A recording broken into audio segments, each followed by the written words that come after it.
Our session opens with our heroes sailing on the frozen waters of Windswinter. William is a mighty warrior, but not so much an avid sailor. In this case, he has no choice but to lean on the expertise of Solara. All her life she has known the sea. Long story short, if it's water, Solara can navigate it. She steps forward and takes the helm. William looks a little uncomfortable. Are you sure about these? The waters of Windswinter are not as forgiving as the tropics of Light Bay. Listen, William. You stick with what you know, and I'll stick with what I know. The water talks to me, and right now it's telling you to get out of the way. William has no choice in this moment but to trust his new companions and does as she requests. He wasn't disappointed. Hours passed as Solara safely navigated the icy abyss that lay before them. The ice ached and cracked as they sailed by, but not once did it touch their vessel. You have all done well so far. You are proving to be truly worthy to be one of us. In fact, I think it's time we spoke about our dealing in Gelida. The king of Gelida, Oric Greenleaf, has worn his crown long enough. His people starve and squabble while he feasts and claims their riches for his own. The tribe of the White Wolf cannot allow this to continue. But taking down a king is no small feat. We need a place to settle and prepare for battle. We need the village of Tuvi.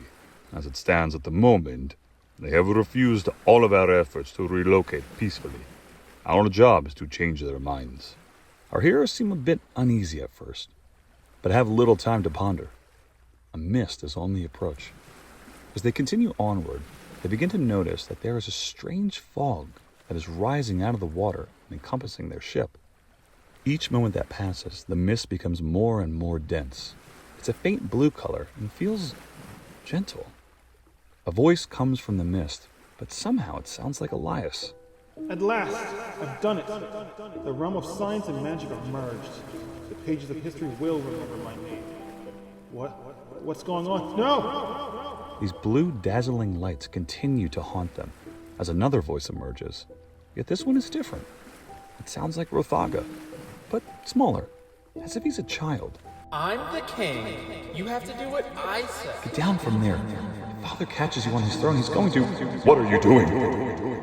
Can't you do anything right? Why can't you be more like your brother? Never mind. A voice enters Solara's mind in that moment. Fear not, Solara. I am with you. Find me. The mist emerges again with one final voice. This time it's William's. They hear the sound of fire and cracking embers. I don't understand. Why are you doing this? Come, you should know better than to steal from me. My vault was short 3 gold coins. I promised you, my king, I would never. It wasn't me. Your lies won't cease. In fact, they will not spare the lives of your family either. Gods, bring me their heads. No! They look to William as this curious mist continues to play tricks on their minds, pulling moments of their past from days long gone. William stands, staring into the mist with rage. Solara, get us out of this mist. Solara springs into action, eager to get herself and her companions to safety. Leaning on their strengths that they each possess, she calls out her orders. Uma, hoist and ready the sails. We're sailing blind, so keep hold of the ropes. Elias, on navigation. Rothaga.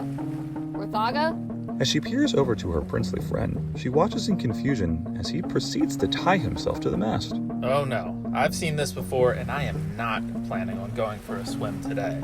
Legend speaks of this strange mist that now plagues them. It's known to sailors as the Haunted Mist. It seeks to sink vessels that dare to traverse its waters. To this day, no one has ever made it through. But the legend also speaks of treasures beyond imagination. If Solara's orders are well placed, perhaps they may yet see this prize.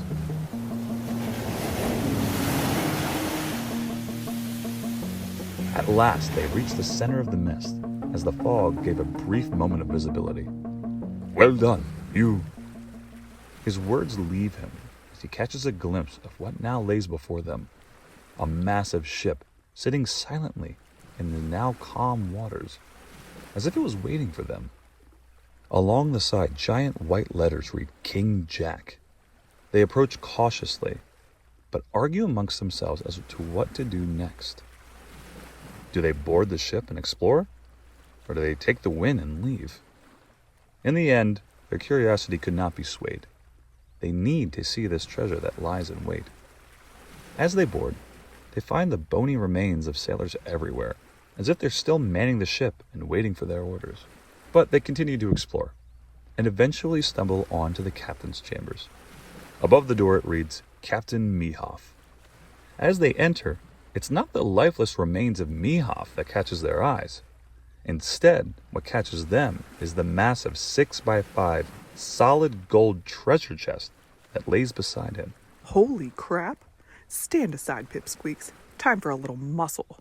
But Elias stops his massive friend before she makes a potentially fatal mistake. Just a moment, Uma. I doubt the captain here would be so willing to part with his prize. Rothaga, take a look. Uma stands aside in frustration as Rothaga steps forward. He searches the chest, looking for even the smallest details. His efforts prove to be fruitful. Rothaga finds that the chest is sitting on a pressure plate, and there's something else. The treasure chest is odd. There's no keyhole. Instead, just a number system with a riddle inscribed beside it. It reads, in a numeric dance, a tale to fix, for ye must be cunning and answer quick. Next to it, it's double, a rule so true. Don't get it wrong, or be part of the crew. 6 be the number, know this in your heart. But to reach 6, you need to go back to the start. Rothaga scratches his head as he puzzles over how to crack this code. Hesitant and unsure of himself, he enters the code he believes to be the answer. 4862. They eagerly wait to see if he had gotten it right.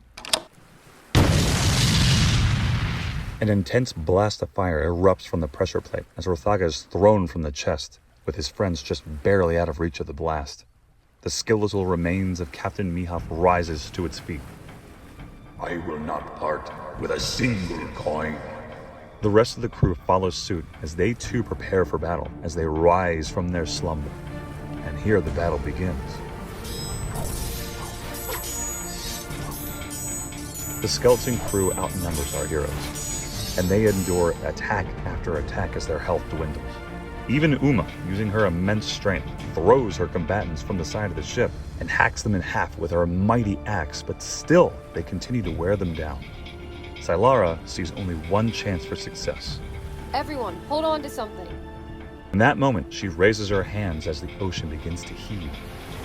She raises a wave. Each of Mehoff's crew is thrown into the dark waters of Windswinter as Sylara forces them back. But though this halts the battle for a moment, the skeleton crew is eagerly crawling their way back to the deck. Elias sees his opportunity to end the battle.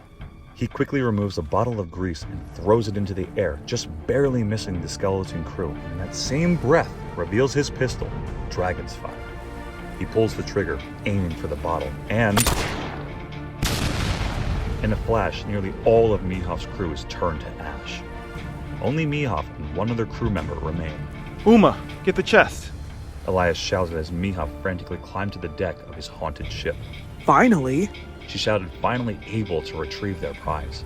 Even for Uma, though, this was no small feat. Her muscles bulge and expand as she uses all of her might to lift the chest overhead. But with Uma now occupied with the task of carrying such a massive treasure, she could not lend her aid as Mehoff once again climbed aboard the ship. I will not part with a single coin. He shouted as he attempts to regain his loot. But in that moment, Rothaga moves to stop him. Though he does, he also takes a brutal attack from both Mehoff and the crewmate and falls to the ground. His fight is reaching its end. Okay, plan B it is. She says under her breath, and in that moment she dives into the water. And just mere seconds later, she emerges from the waves, but now is a massive whale forming a bridge to their vessel. Hurry! William shouted, seeing the plan that Sylara had conjured. Elias grabs hold of Rothaga, and they each run as quickly as they can to the safety of their boat. They only just make it as they climb aboard.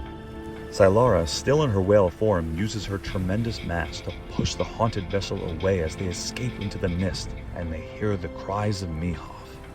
I will not part with a single coin. As the hours pass, and they eventually leave the mist, they nurse Rothaga's wounds and help him to his feet. It was time to try again to open the chest.